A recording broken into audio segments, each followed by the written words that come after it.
Hi everyone, welcome back to the channel. You've probably noticed already we're in a completely different environment today, and that's really because I'm going to be introducing knife maintenance to you.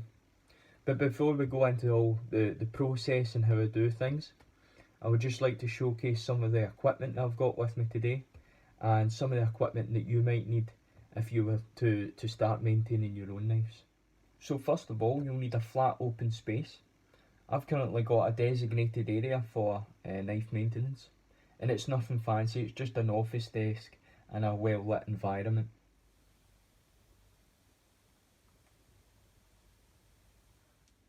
You'll also need a couple of rags just to wipe up any spillages or any dirt that you leave behind when you're going through this process. So I've got two cloths here.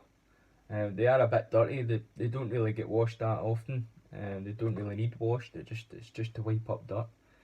I've also got a microfiber cloth, and that helps for cleaning the blade while you're working on it. So we've got our work area set up, and we've also got our rags there just for cleaning up.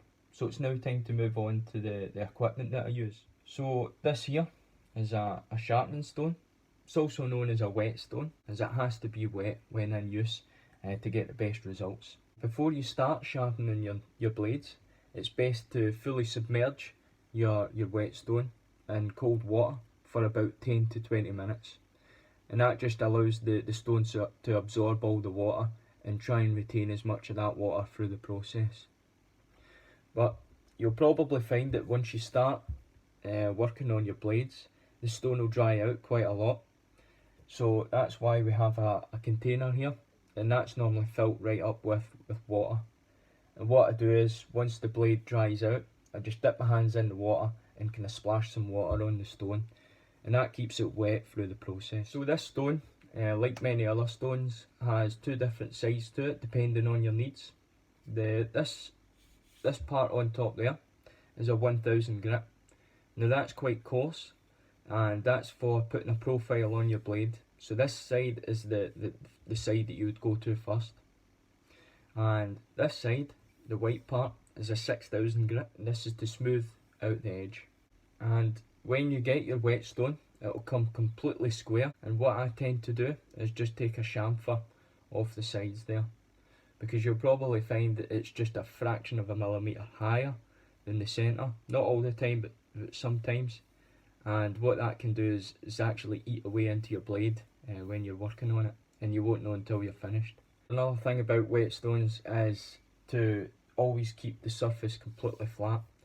Now a good way of doing that is if you were to get a pencil, and I'll do this just now because I've not actually flattened this since the last time I used it.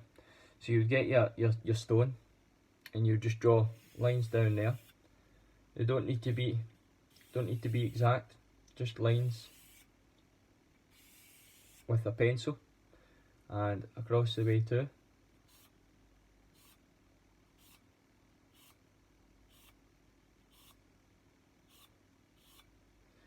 And then join the corners up. So it looks something like that. And using a second stone, like this one here, I'll talk more about this as the video goes on. All you would do is lay this flat on the surface and just rub on it until the pencil marks are completely gone. And what that does is just gives it a nice flat finish, and ensures your blade to be all even once you're finished sharpening it.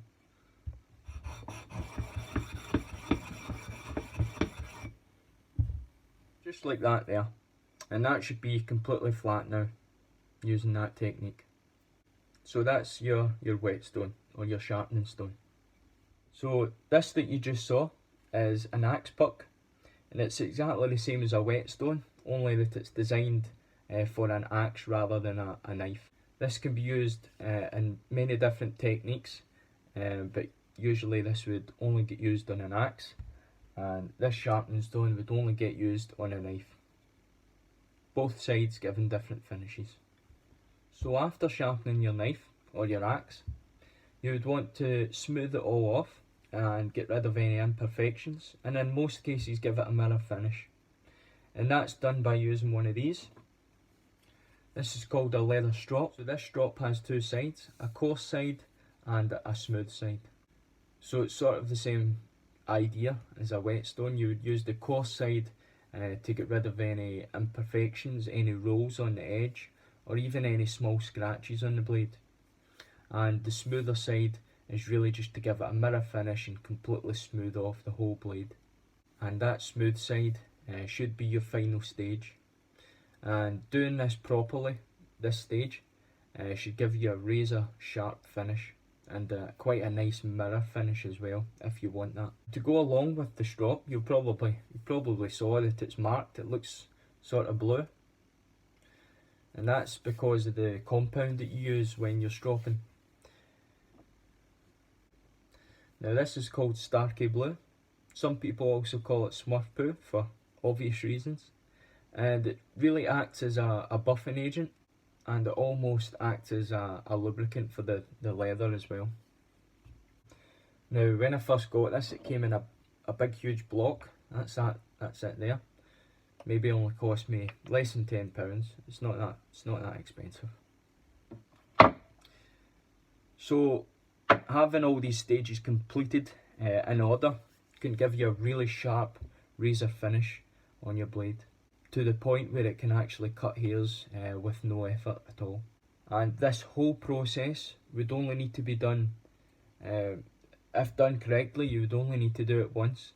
And after every use of your blade, if you were to give it a strop on this, you wouldn't need to go back to the whetstone ever again. Regular general maintenance on the strop, your blade should be razor sharp all the time. So that's a rundown of all the equipment that I use when I'm doing this process. If you have enjoyed this video, be sure to leave a like and check out my other videos where I'll do a whole demonstration of the knife sharpening process. But in the meantime, if you have any questions at all, leave a comment below and I'll get straight back to you. Thank you very much for watching. Take care and stay safe.